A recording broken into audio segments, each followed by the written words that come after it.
Goeiemôre broers en susters, dis voorreg om hier so te staan, waar die Here my hart gedruk het om vir julle die boodskap vanoggend te bring. En ja, prys die Here. Ons het die naweek het ons 'n wonderlike tyd gehad, daar so in Bloemfontein, waar ons geleer het van Paulus tronkbriewe wat hy geskryf het. En in besonder hoe dit ons kan aanspoor om getrou te wees en hoe hy getrou was tydens verdrukking toe hy in die tronk was. En hoe ons as gelowiges natuurlik mekaar kan ophou om getrou te wees en God te aanbid, want God is almagtig. So vanoggend gaan ons nog verder in die boek van Markus. So, ja, ek wil jou gou 'n vraag vra, as julle die woord luister hoor, die woord luister, watter gedagtes of watter, hoe kan ek sê, idees kom in julle kop op? Nou, vanoggend toe kyk ek in die handwoordeboek van die Afrikaanse taal, of die HT, wat sê, dis om iets wat aan ons gesê is, of wat ons hoor, 'n geluid wat ons hoor, om dit waar te neem. Maar dit het ook 'n ander beskrywing wat sê, is om ag te gee op iets wat iemand vir ons sê. Nou, ons posisie waarin ons is, bepaal natuurlik hoe ons kyk na die woord. As ouers, het ons kinders. En ons vra om goed te doen, en dan so 'n halfuur later vra ons weer om iets te doen. Ja nee, toe ek het net biologie gehad tot op standaard 7 of graad 9 vandag. En ja, as jy my iets vra van biologie, kan ek jou nie veel sê nie. En die wat in die mediese beroep is, ek het baie respek vir julle. Ek het iets geleer van die sel, en daar's 'n ding soos 'n selektief deurlaatbare membraan. En dit laat net sommige goeders deur. En so is dit ook natuurlik met ons. En hoe ons natuurlik dit ervaar. Want hoe luister ons? Luister ons selektief? As ons dit as kinders vir hulle 'n opdrag gee en hulle en na 'n halfuur of 'n halwe dag, of selfs 2 dae, dan lê die skoene nog steeds daar so in die sitkamer, dan wonder ek.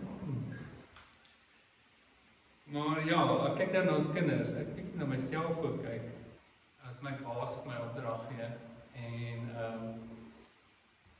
in daardie oomblik wat ek die opdrag kry, is my aandag weggetrek, of my gedagtes is op 'n ander plek, maar ja nee, dit het ook maar agterneer gebly. So, luister is 'n interessante konsep, en dit is om ag te gee op dit wat ons hoor of ons gesê word.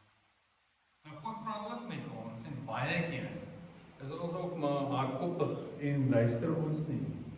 En dit is tot ons nadeel, ongelukkig is dit so.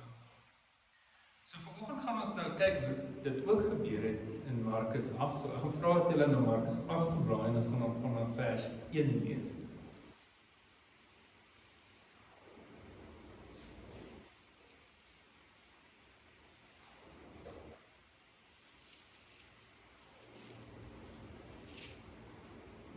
Vers 1 begin by die tweede vermeerdering van die brode, waar Jesus 'n wonderwerk gedoen het om brode en visse te vermeerder. Kom ons gaan 'n bietjie in die woord van die Here.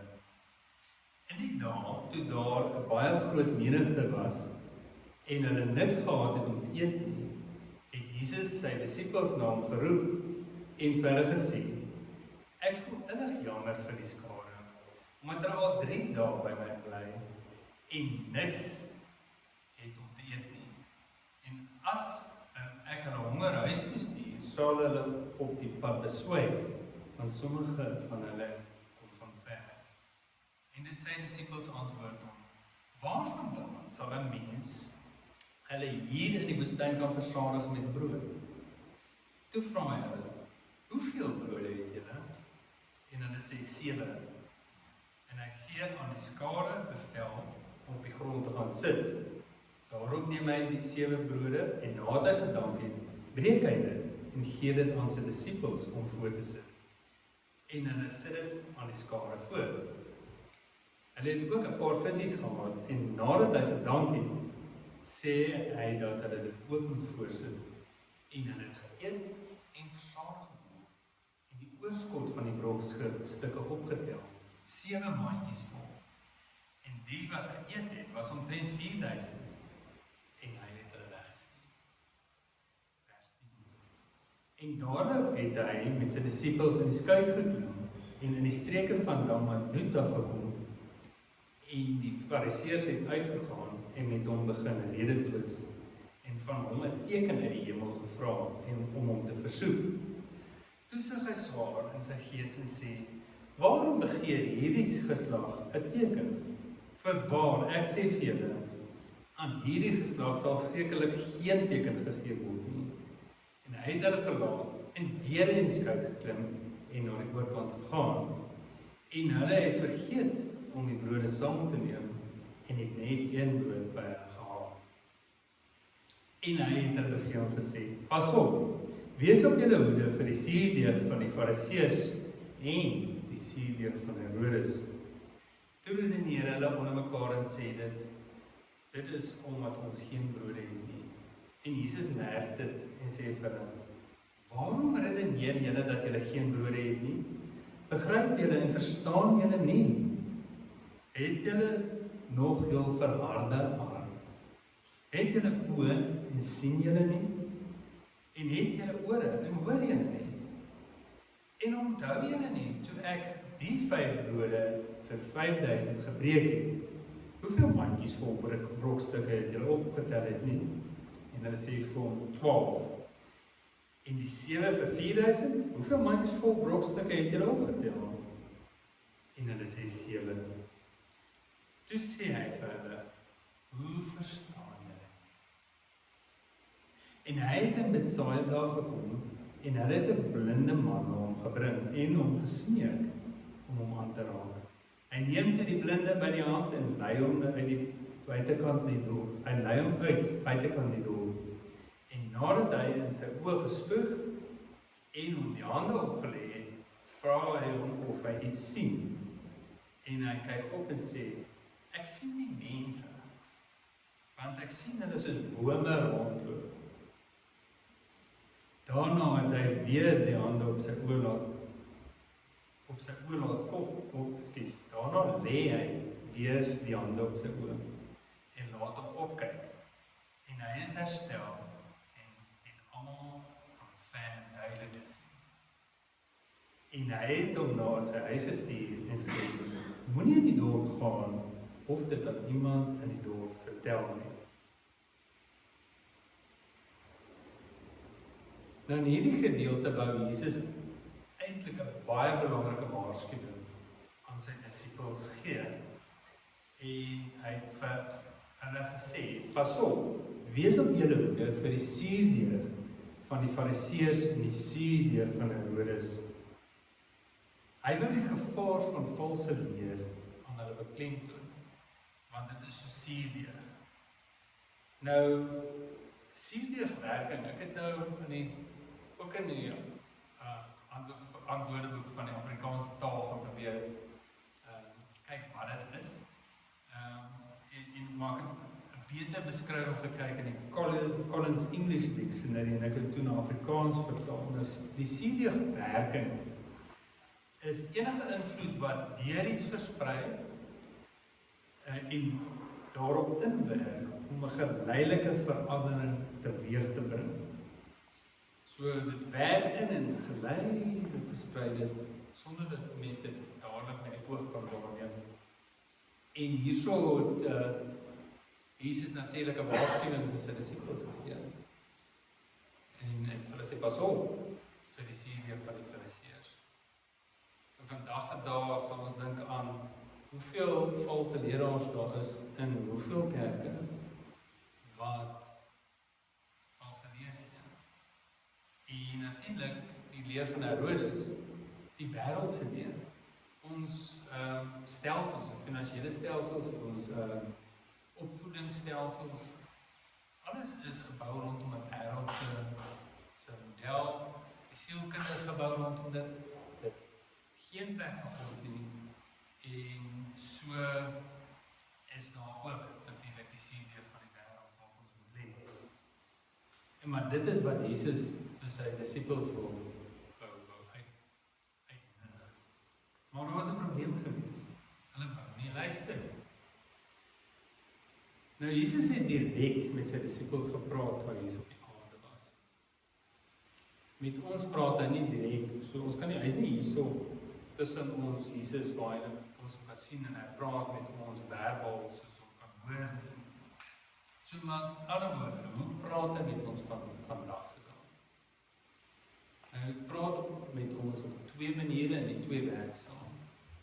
En dit is natuurlik die Heilige Gees en die Bybel, die woord van God.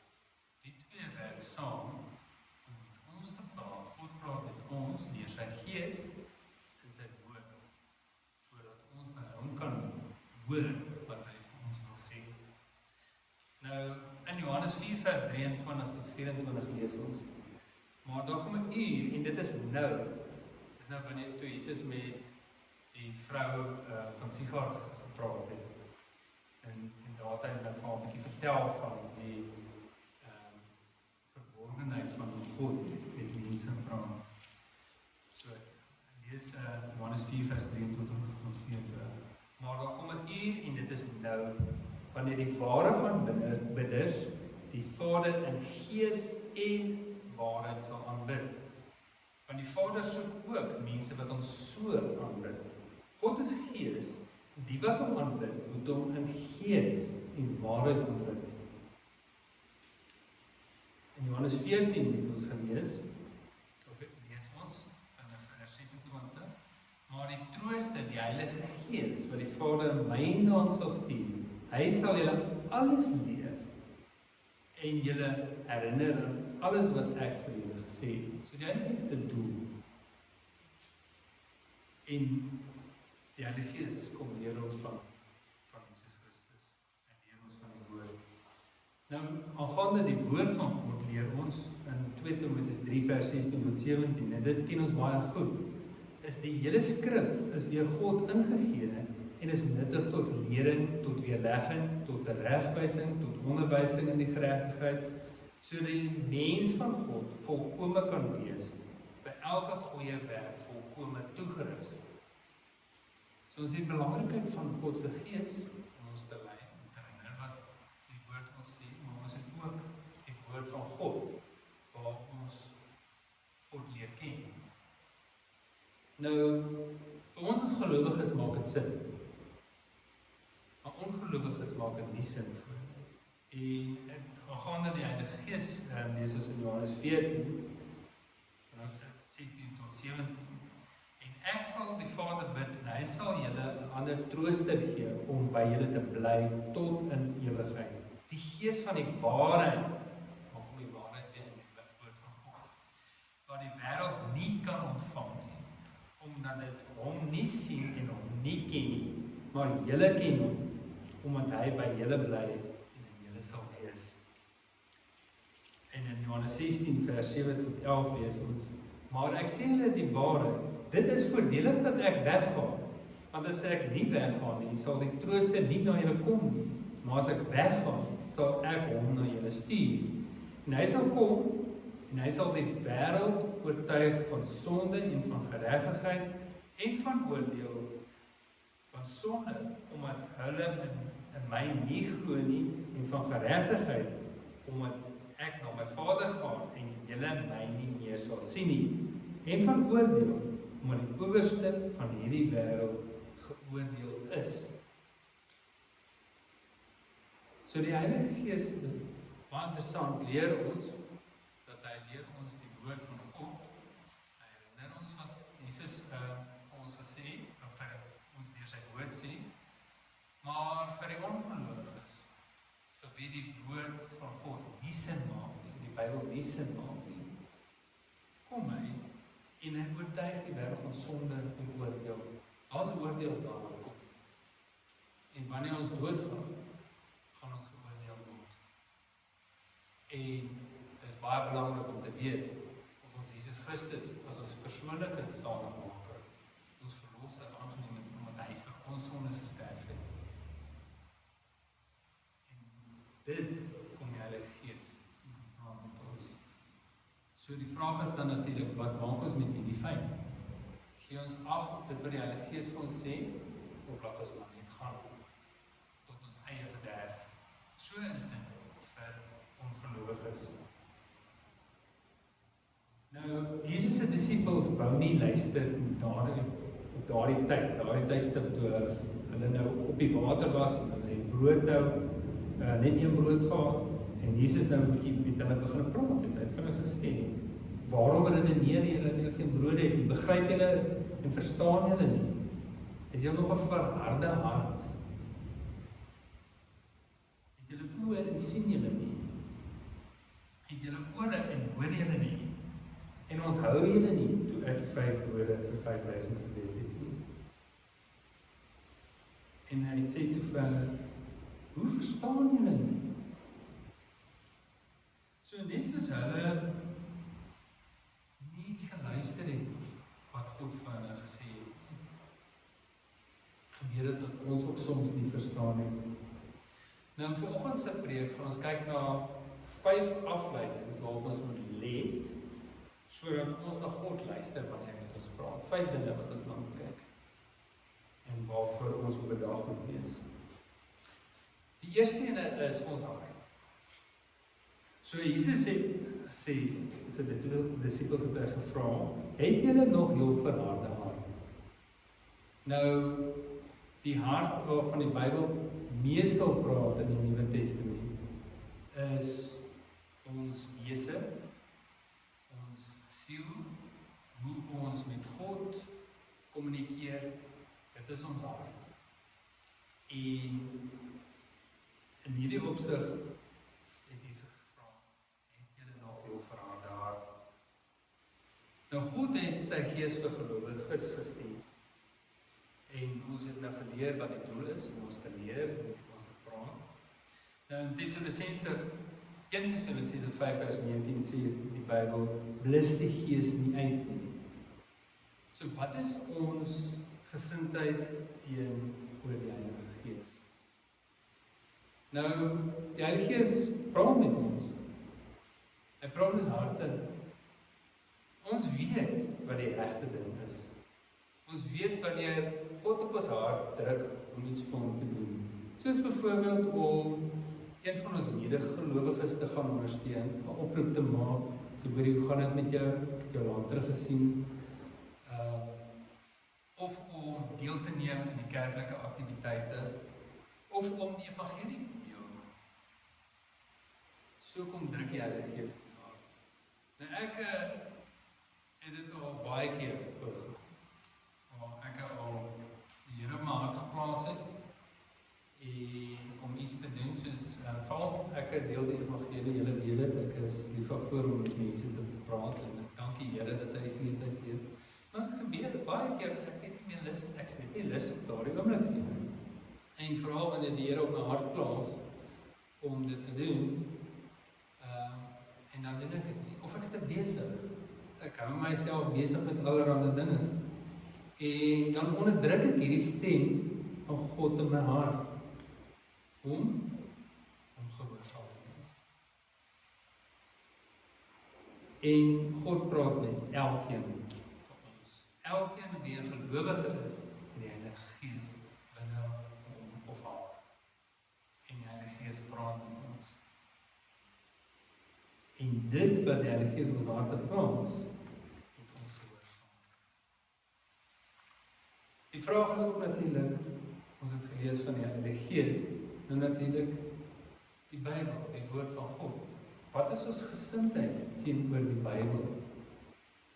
Nou, ons so paar sondae terug, 'n hele paar sondae terug, dis die gelykenis van die saaiër gedoen. En Jesus het die uitleg van die gelykenis aan sy disippels soos volg. Die saaiër saai die woord. Dis die Bybel wat ons ontvang. En dit is hulle wat langs die pad is, waar die woord gesaai word. Maar sodra hulle dit hoor, dan kom die Satan dadelik en neem die woord weg wat gesaai is. So as ons gesindheid hard is teenoor die Bybel, en daar is verskeie redes hoekom ons gesindhede nie reg is nie. Ek is bitter hartseer vir mense wat in die kerk sit, Sondag in en Sondag uit. Hulle hoor die evangelie van redding in Jesus Christus alleen van hier af. Maar hulle harte is verhard. Ek weet van mense wat nooit gered is. Hulle het die evangelie gehoor, maar hulle harte is nooit reg. Dit gebeur. En daarom moet ons self let op ons eie hart, selfs as gelowiges, wanneer ons die Bybel lees. Waar is ons gedagtes, waar is ons harte? En natuurlik, by rotsagtige plekke, waar die woord gesaai word, is dit, hulle die woord hoor, daarom met blydskap aanneem, maar geen wortel in hulle self hê nie. Hulle is net vir 'n tyd. Later as daar verdrukking of vervolging kom, terwille van die woord, dan struikel hulle dadelik. So wanneer ons bietjie op die spot geplaas word, en veral wanneer die Heilige Gees bietjie met ons kom praat, sê hoorie man, dis gehoorsaam. Leer dit wat in die woord staan. Dan sê ja, maar ek weet nou nie. Hoe is ons harte dan? Is dit maar vlak?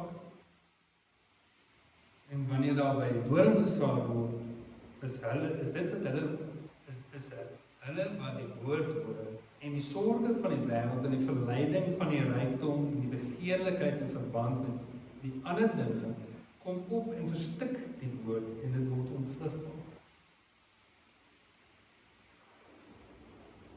En dis, wat is die vrug van die woord? Ons leer van die vrug van die Gees. Is liefde, vreugde, blydskap, is vriendelikheid, goedheid, is getrouheid, selfbeheersing, en ook alle siele wat tot rede kom wanneer ons die evangelie deel. En natuurlik sal die goeie harte, is vir die wat die woord van God prioriteit in hulle lewe maak, en hulle leer daaruit. Dan maak moeite om te leer. En dit lewer veelvoudige vrug. Mense kan sien, die woord, deur die Gees van God, verander so 'n persoon se lewe. So, natuurlik bevind ons onsself in 'n wêreld, en die wêreld sy rug op God gedraai. Ons het geleer van valse leraars, en van wat die wêreld sê. En ons baie voorbeelde. Jesus sê, ek is die weg en die waarheid en die lewe. Niemand kom na die Vader behalwe deur my nie. En valse leraars sê, maar ja, daar's ander gelowige ook. Gelowe ook. Godsdienste ook. Hulle sal seker ook by God kan uitkom, maar hulle sal nie help toe gaan nie. En dan sê die wêreld nie, maar daar is nie 'n God nie. En as ons die woord natuurlik nie ken nie, dan word ons mislei. En dat ons sien ons nie die waarskuwing soos wat Jesus die waarskuwing aan sy disippels gegee het nie. En ons word mislei. En die duiwel is baie wyser en slimmer as ooit kan. Ons het nou gesing in hierdie lied, wat is sterker voort as ons God. Maar praat van die Satan, op die aarde is geen gelyker van die duiwel nie. Hy is te slim vir ons. Maar ons het ook gesing, dat ons is nie bang, ons sal nie vrees nie, want God is met ons. Hy het sy Gees en hy het sy woord vir ons gegee. Kom net luister. Natuurlik is baie geleenthede om God se woord te bestudeer. Saam as gelowiges in die gemeente, ons het Bybelstudie Woensdae, ons het CMI op Sondag, ons kom in die kerk by mekaar, is daar geleenthede, en natuurlik in die gesin, as man en vrou, en as kinders, is daar geleentheid om saam die Bybel te leer. En die voordeel is, ons bou mekaar op as ons dit saam doen. Mens is nie alleen nie. Mens het daai, kan ek sê, fellowship of daai gemeenskap met mekaar en met God wat ons dit saam doen. Natuurlik is daar ook die tyd vir wanneer ons dit alleen in afsondering doen. Wanneer net ek, die Bybel, en God se Gees is wat my in die woord bly. Die ding is net, wat se prioriteit gee ons aan die studie van die Bybel? Nou die prioriteit is eintlik voorstel om te wees God eerste in ons lewens. Dan ons eggenoot, en dan ons kinders, en dan die kerk, dan die werk, ons inkomste, en dan plesier. As ons daai prioriteit nie reg nie, dan gee die lewe ons 'n bietjie 'n klap nou, net wakker. En dit is op 'n manier hoe God ons ook natuurlik tigtig om ons prioriteite reg te kry. 'n Praktiese manier is, ons het kalenders, ek nie ons almal is ewe goed met beplanning nie. Ek is nou natuurlik in die inligtingstegnologiebedryf, en is in die koöperatiewe wêreld dat ek werk, en ons het digitale kalenders, en ek gebruik dit. Ander mense het dalk net 'n dagboek om neer te skryf, en ek weet van wie dagboeke gebruik. En sommige mense het nie een van die dagboeke nie, maar dit gaan oor ons hart, ons prioriteit. Blok ons tye uit vir die Here. Ons is skepsels van gewoonte. Maak ons dit prioriteit, skryf in ons dagboek, of in ons gedagtes, of op die rekenaar, ek gebruik Outlook, blok ek uit, Vrydae, Bybelstudie. En wat ook al kom, daai is nie onderhandelbaar nie. En ek sê, oggend, Bybelstudie. Wat ook al kom, is nie onderhandelbaar nie. Ek het gebedstyd, blok dit uit, is nie onderhandelbaar nie. En dan het is dinge wat belangrik is, mens kan dit onderhandel, soos om vergaderings by die werk by te woon, of om by familie uit te kom, of so. Daai kan ek 'n bietjie omskuif. En dit het sy prioriteit. En dan is daar plesier, lekker tye, en gewoonlik is plesier, die lekkerste is dit op die ingewing van die oomblik toe. Dan is plesier lekker, dis nogal interessant, en dit werk volgens die prioriteit. Solank daai op die ingewing van die oomblik net nie, die blokke wat uitgeblok is, uitskuif nie. So, alles het sy plek in die lewe, en dit is natuurlik baie belangrik om ons prioriteite te kry. Die tweede punt wat ek het, is let op jou oë. Dit waarna jy kyk, en dit wat jy lees. Jesus het sy disippels gevra, het julle oë en julle sien? Hy het sy disippels nou gelees. In Matteus 6 vers 23 lees ons, maar as 'n oog verkeerd is, sal jou hele liggaam donker wees. As dan die lig in jou donkerheid is, hoe groot is die donkerheid nie? So in vandag se lewe is daar heelwat dinge wat ons aandag trek, ons kyk met ons oë. En nie alles is noodwendig sleg, okay?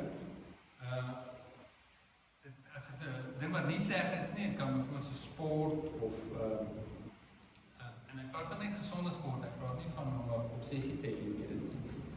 Maar sodra dit met ons prioriteit vir die Here inneem, dan raak dit 'n las. Dit trek ons weg van God af, trek ons weg van sy woord af. Dit belemmer ons kommunikasie met die Heilige Gees. Dan raak dit 'n probleem. Maar daar is ook dinge wat eintlik 'n probleem is, is sonde. Nou die internet is vol van dit. Dit kan selfs dinge wees wat geestelik voorkom. En ek is baie keer, ek onthou met my operasie, die spreekoperasie wat ek gehad het, dat ek lank gelê, en die tye wat ek op gekyk het na dinge wat opbou, wat sin maak, soos John Barnett se studies, het ek geseën daarmee uitkom, maar ek het ook na 'n klomp nonsens gekyk, soos die klomp politiek van die wêreld wat die mekaar is, en allerlei ander goeders, wat nie gestigtend of goed was nie. En natuurlik vermaak, waarna kyk ons? As ons nou flieks kyk, of TV kyk, hoe praat die mense? En vir ons wat natuurlik ouers is, wat se voordeel stel dit vir ons kinders, van ons prioriteite. En dit wat ons dan inneem, hoe gaan dit met die woord van God? Laat ons maar net gaan, of sê nee, dit is nie wat God wil hê nie, en ek stap weg daarvandaan. En natuurlik die sosiale geleenthede wat ons bywoon. En wat se impak het dit op ons? Trek dit ons weg van God af? Of trek dit ons nader aan God? Die derde punt, let op jou ore. Wat jy hoor en waarna jy luister. Nou Jesus het vir sy disippels gevra, en het julle ore en julle hoor nie? Nou in die Bybel, natuurlik Spreuke is vol van dit wat ons hoor. En ek gaan vir julle Spreuke 2 vers 1 tot 9 gaan lees. Wat sê, my seun, as jy my woorde aanneem en my gebooie by jou bewaar, sodat jy jou oor laat luister na wysheid, jou hart neig tot verstaan. Ja, as jy na die insig roep, na die verstand jou stem verhef, as jy daarna soek, soos na silwer en naspeur soos verborgde skatte, dan sal jy die vrees van die Here verstaan en die kennis van God vind. Want die Here gee wysheid. Uit sy mond kom kennis en verstand. En hy bewaar hulp vir die opregtes. Hy is 'n skild vir die wat regskape wandel. Dat hy die paaie van die reg bewaak en die weg van sy gunsgenote bewaar. Dan sal jy geregtigheid en reg verstaan en regverdigheid. Elke goeie pad. Aan wie leer ons ore uit en na watter advies luister ons? Nou, ja, dit kom eintlik weer na die hart toe. Ons hoor by mense dinge. Soos byvoorbeeld, mense wil graag 'n hoër inkomste hê, beter werk hê. En 'n goeie inkomste is goed, ja, maar as ons gierig is en ons luister na mense wat sê, ja, doen ons soveel werk nou, so vinnig op die kant. Sonder dat ons na God toe gaan en vra, Here, wat wil U moet in daardie werk doen? Hoe gaan dit my verhouding met U bevorder? Gaan dit my wegneem van die kerk af? Of van my medegelowiges af? Of gaan dit my geleentheid gee om wel nader aan hom te kom? En natuurlik om bo ons vermoëns te leef. Daai mooi kar, daai bakkie, of daai verby vol, of daai sportmotor. Ja, so graag in 'n wil hê. En die reuk van 'n nuwe kar ruik nogal lekker nie. En natuurlik die genot wat die wêreld beloof. Seks buite die huwelik, so pornografie en drank. Baie van die goeders kan mens nie geheim doen. En mense sien dit nie, dis net ek alleen en God sien alles wat ek doen. En dit gebeur dat ons na verkeerde advies luister. As jong man het ek vir my sportmotor gekoop. En die ding was vinnig. Ek dank die Here dat ek nie gesterf het na ongeluk nie, want in daardie motor was ek al na ongeluk gewees. En die motor het gegly en gelukkig het hy net in die kant van die randsie gekom en weer bietjie die ronde getol en toe weer tot stilstand gekom. Daai motor kon van een robot tot die volgende robot oor die 160 km. En dis 'n gewone straatpad, dis nie so lank straat. So dit was 'n vinnige motor. Die motor is toe gesteel. En ek dank die Here, hy is gesteel. Want ek mag dalk nie gestaan het. Maar 'n advies. Wat advies luister ons? Dinge wat nog goed lyk, op afstand, en dan is dit goeie bedoelinge, maar is dit werklik nuttig? Is dit werklik toestigting? Is dit werklik goed vir ons verhouding met die Here, wanneer ons na die advies luister? Die vierde punt, ons amper daar nog 2 tene en die volgende, is let op jou geheue wat jy onthou. So Jesus het ook vir sy disippels gevra, en onthou julle nie, toe ek die 5 brode vir die 5000 gebreek het, hoeveel mandjies vol brokstukke hulle opgetel het? So Jesus het nie net deur te praat, dat sy disippels moes onthou nie. Hy het wonders gedoen. En hulle nog steeds getwyfel. Ja. Wat is die wonder van die Heilige Gees? Nou, ek sal 'n bietjie nou daaraan gaan. Ek wil gou vir ons net die belangrikheid om God se woord in ons geheue te beheer, dit beklemtoon. Nou, Psalm 1 gee 'n bietjie vir ons 'n bietjie kan ek sê insig in die belangrikheid van om te onthou wat die Here vir ons sê, veral deur sy woord, die Bybel. Hoe goed ken ons die Bybel? Ek kan die hele Psalm 1 lees. Welgeluksalig is die man wat nie wandel in die raad van die goddelose en nie staan op die weg van die sondaars en nie sit in die kring van die spotters nie, maar sy behaas in die wet van die Here. En hy oordink dit dag en nag. So is die goddelose, en hy sal wees soos 'n boom wat geplant is by waterstrome, en alles wat hy doen, voer hy voorspoedig uit. So is die goddelose mense nie, maar soos kaf wat die wind verstrooi. Daarom sal die goddelose nie bestaan in die dag van oordeel en sondaars in die vergadering van die regverdiges nie, want die Here ken die weg van die regverdiges, maar die weg van die goddelose vergaan. So, ja, hier leer ons. Wat dink ons dit wat ons leer? Dit wat ons leer in ons persoonlike Bybelstudie, dit wat ons leer in ons gesamentlike Bybelstudie, wat dink ons dit? Kan ons onthou wat ons die vorige Bybelstudie geleer het? Vorige 2 Bybelstudies, wat van 3 Bybelstudies terug, of in ons wandel met die Here. So daar's maniere om dit te onthou, so om te memoriseer, om notas te maak wanneer ons Bybelstudie doen. En ek moet sê, ek's goed by die notas, om notas te skryf, neer te skryf. Ek's goed daarin. Maar ek's nie so goed om terug te gaan om te lees wat ek geskryf het nie.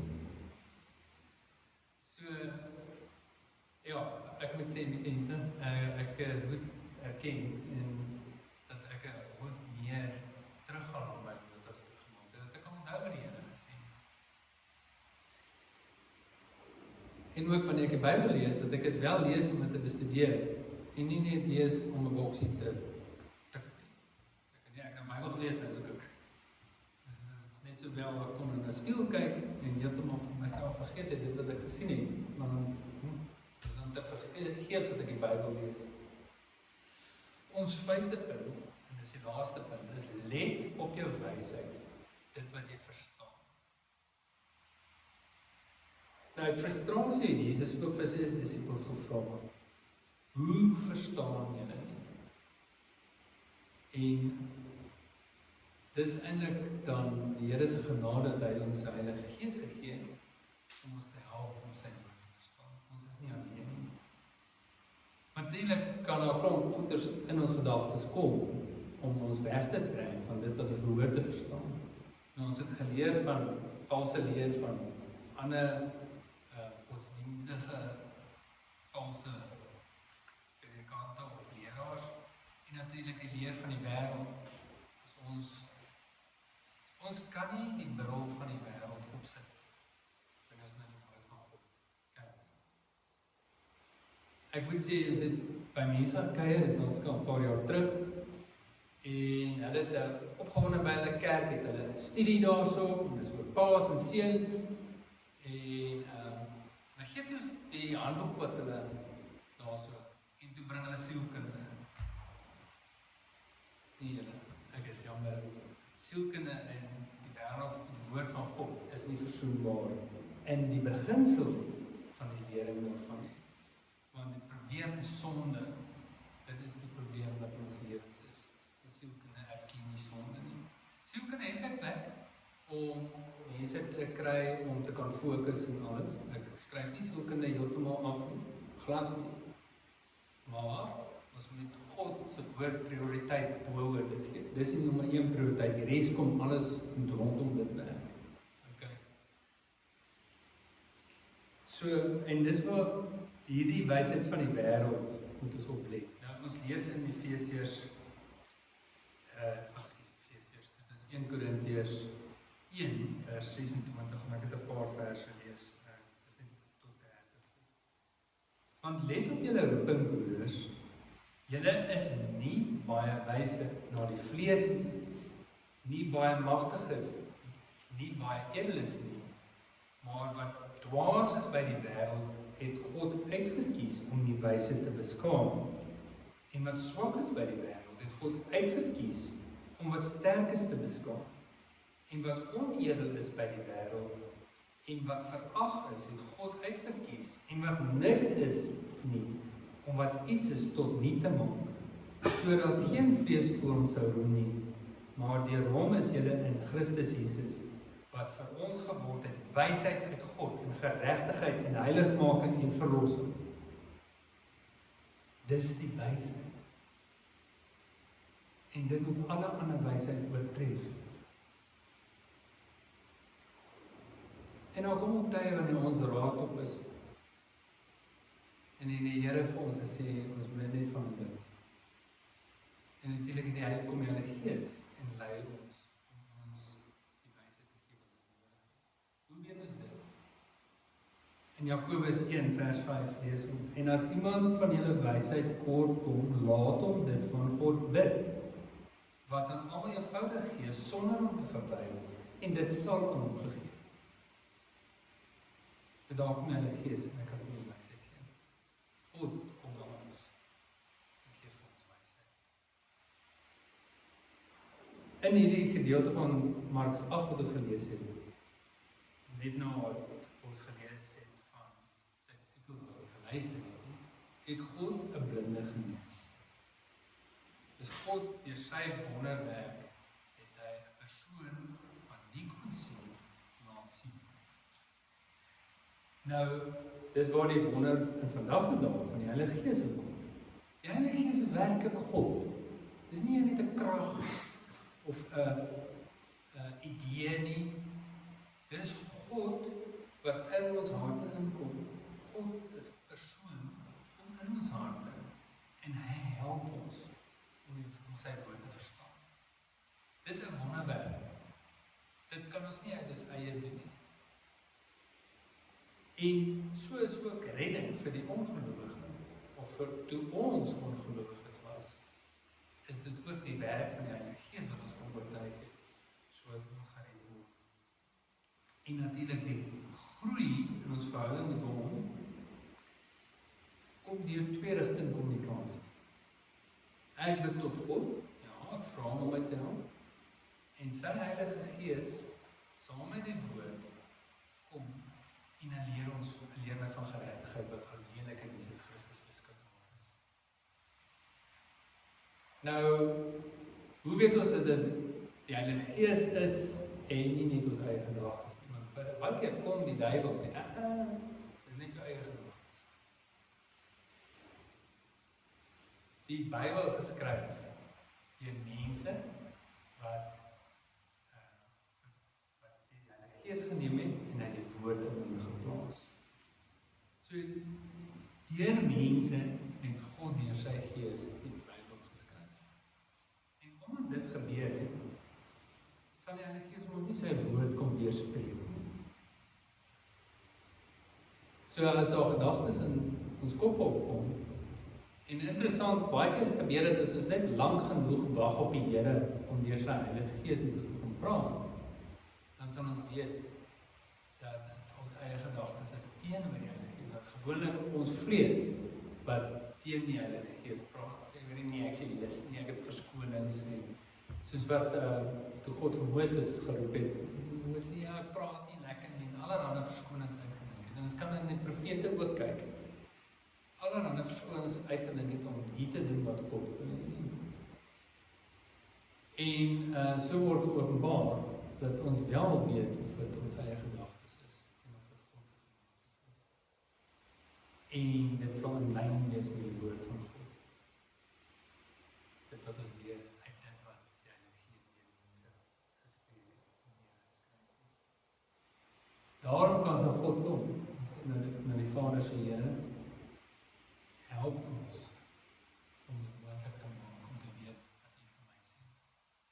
Nou kom ons gaan gebed na die Here toe. En vra ons Here om ons te help hiermee. Ons Hemelse Vader, U is almagtig, U is alomteenwoordig. Alomteenwoordig, Here, deur U Gees. U is wonderlik, Here. O Hemelse Vader, U het ons nie alleen so op hierdie aarde gelos nie. U het vir ons U woord gegee en U het deur U Gees in ons kom bly in ons harte as gelowiges. En vir die wat ongelowig is, bid ek Here dat hulle harte wel die boodskap van verlossing, die evangelie sal aanvaar. En vir ons wat gelowig is, wat wel U Seun Jesus Christus die losprys vir ons sondes aanvaar het, vra ek Here, wil U ons lei en ons help om te verstaan dat wanneer U met ons praat deur U woord en deur U Gees, en dat ons nie ons harte sal verhard nie, maar dat ons sal in gehoorsaamheid doen wat U ons beveel, Here. Hemel Vader, dit is so maklik om net ons eie wil te volg en nie wil nie. En as kom ons na afhanklikheid en sê, Heer, ons is swak, my vlees beklei teen U Gees, Heer. En daarom het ek en elkeen van ons U nodig om ons mee te help om gehoorsaam te wees. En Heer, wat 'n wonderlike seën is daar om gehoorsaam te wees. Ek vra in Jesus Christus se wonderlike naam. Amen. So ons verhouding met God begin en groei deur twee-rigting kommunikasie. Ons praat met God en sy Gees kom praat met ons en ons reageer op dit wat sy Gees sê.